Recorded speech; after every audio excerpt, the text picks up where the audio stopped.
This is The Daily Show, Week in Review. It's not like Congress can just call itself back into session. Harry Reid and John Boehner both can call their respective chambers back to Congress. You've always had the power to go back to Congress. One issue that will define the contours of this century more dramatically than any other. I'm going to go with the terrifying enthusiasm of One Direction fans. I had to log off my own Instagram. They're vicious. See how many air raids against ISIS carried by Assad regime since the start of the year. You'll find nothing. All the strikes are against civilians, against people inside Aleppo, using TNT bombs and using extreme violence against his own people. I'm a little sad that we don't know that here and that we could Google it, and then we would know it. Barrow voted to keep Obamacare. Not once, but 3 times. Ah, of course he wants Obamacare. Look at his freakishly disfigured body. Creepy giant head and his freakish fingers. Before Obamacare, that'd be a pre-existing condition. 20,000 people. No world leader's drawn that many Americans for anything, except maybe one of your Berlusconi bunga bunga parties. But to be fair, those parties offered bunga bunga. You know, I did a movie about Iran. Right? No, I'm not. Well, I'm trying. Think of if there's like a less babyish word than copycat. But I don't. What movie? What was the name? Because I don't. Well, originally it was called Arg Rosewater.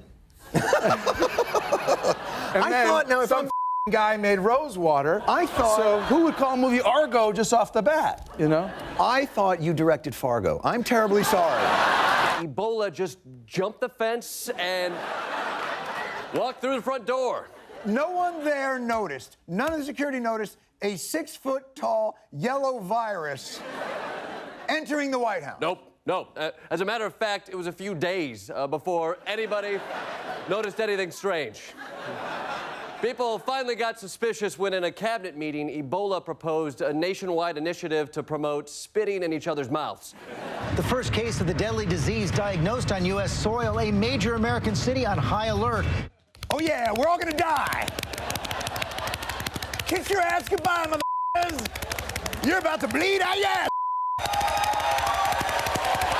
My dad 100% knows this, he's like, you're getting pretty dissociative here. He's got a thing he says where he looks at me and he's like, don't like this at all. I'm amazed, and he's still engaged in that way. I'm a dad and I checked out 3 years ago. Ebola or ISIS or Ebola on the backs of ISIS could come through our border. Ebola on the backs. I gotta say, Ebola on the backs of ISIS, it should sound terrifying, but how cute would that be to see ISIS giving Ebola a piggyback ride? Say it with me. Sir, it is not okay for you to say that you want to take a on my tits and a dump on my breasts. Also, that's redundant. But a young man unexpectedly comes in, he's been lured to the flat, and they then start to assault him. They push me out of the room. I force my way back in. They order me to put the camera down. But I keep on filming for 2 reasons. One, because I think it's really important to show what's happening and through an unfiltered lens, show to the world. But also because I'm really concerned about what's going to happen to that young man.